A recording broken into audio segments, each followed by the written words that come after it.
Cebu, the Queen City of the South. Ito ang madalas na umaagaw sa interes ng bawat turista, mapalokal man o dayuhan. Maliban na ang Cebu City ang pangalawa sa pinakamalaking lungsod sa buong Pilipinas, ito rin ang pinakaunang syudad sa bansa.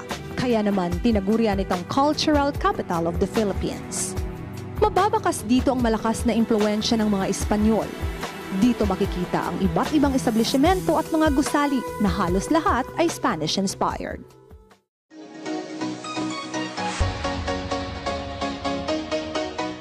Ang Basilica del Santo Niño, nakilala rin bilang Basilica of the Holy Child.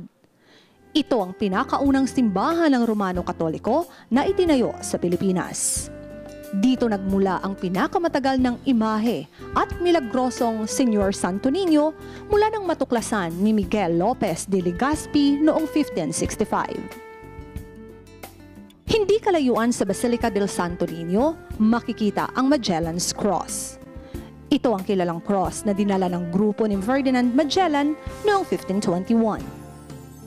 Ang Fort San Pedro of Cebu, kung ikaw ay isang Manilenyo, magiging pamilyar ang lugar dahil hindi ito naiiba sa Fort Santiago ng Intramuros, Manila. Ang Fort San Pedro ng Cebu ang siyang nagsilbing kanlungan ng mga militar noong panahon ng mga Kastila. Ito rin ang pinakauna at maliit na kuta ng mga militar sa Pilipinas. Ang Mactan Shrine, isang makasaysayang lugar sa Cebu na makikita sa Lapu-Lapu City. Dito nangyari ang labanan sa pagitan ni Ferdinand Magellan at Dato Lapu-Lapu noong 1521. Dito sinasabing namatay si Magellan sa kamay ni Lapu-Lapu. Ngayon, ginawa itong makasaysayang parke kung saan maaaring pasukin ng turista at makita ang naging kaganapan daang taon na ang nakalipas. Sa loob ng Mactan Shrine ay itinayo ang dalawang kilalang mga dambana, ang Magellan Shrine at Lapu-Lapu Shrine. Ang 98-feet monument ni Magellan ay itinayo bilang pagbibigay-pugay sa mga Portuguese. Ilang metro mula dito ay makikita ang ribulto ni Lapu-Lapu. Ang 68 talampakang tansong ribulto ng kauna-unahang katutubong Pilipino na lumaban sa pananakop ng mga dayuhang Kastila. Sadyang maraming magagandang tanawin sa lungsod ng Cebu. Ayon sa ilang mga turista, mas pinili nilang puntahan ng lugar dahil tiyak umano ang sayang maidudulot sa kanila.